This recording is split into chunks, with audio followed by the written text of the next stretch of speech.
Untuk menenangkan Sachiko yang amat ketakutan, Yongbuk lalu memberikan jepit rambut yang pernah dia curi dulu dan dia pasangkan kembali ke rambut Sachiko. Yongbuk berkata, kita harus berani melewati ini semua. Sekarang kita tidak seorang diri.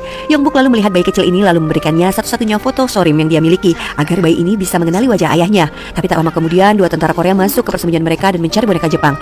Di saat yang sama, bayi kecil Sachiko menangis, membuat Sachiko spontan mendiamkan anaknya dengan menggunakan bahasa Jepang. Hal ini tentunya membuat tentara ini mengira Sachiko adalah penyusup atau mata-mata Jepang.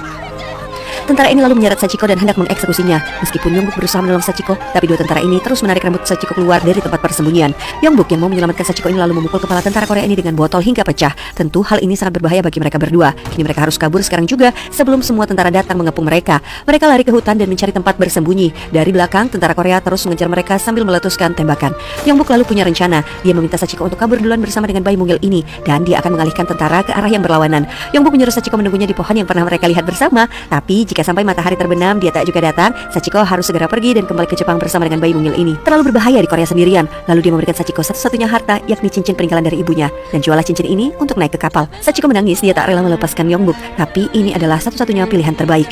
Mereka lalu berpelukan yang cukup lama karena mungkin mereka menyadari bahwa ini bisa jadi pelukan terakhir bagi mereka. Selamat tinggal Hengja, kakak perempuanku tersayang, ujar Yongbuk perlahan sebelum berlari ke arah lain meninggalkan Sachiko yang masih terisak. Sachiko harus tegar demi bayi kecilnya dan dia pun harus segera pergi dari sini. Sayangnya, Yongbuk terkepung dan tidak bisa lari kemana-mana lagi.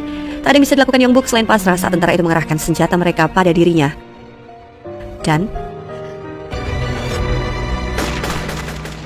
sampai senja pun tiba, Yongbuk tak datang ke tempat yang sudah dijanjikan. Ya, Yongbuk tidak akan pernah datang. Andai saja ada kesempatan lain, Yongbuk ingin sekali bertemu dengan Sachiko sebagai teman. Yongbuk tidak pernah menyesali kehadiran Sachiko dalam pernikahannya, dan dia berharap bisa berbahagia bersama di kesempatan yang lainnya.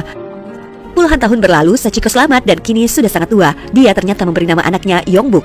Hari ini dia kembali ke kampung ini dan mengingat semua kenangan yang tak mungkin dia lupakan. Dan tentunya dia akan selalu mengenang adik kesayangannya, Yongbuk. Dan film pun selesai, sampai jumpa di cerita film seru lainnya.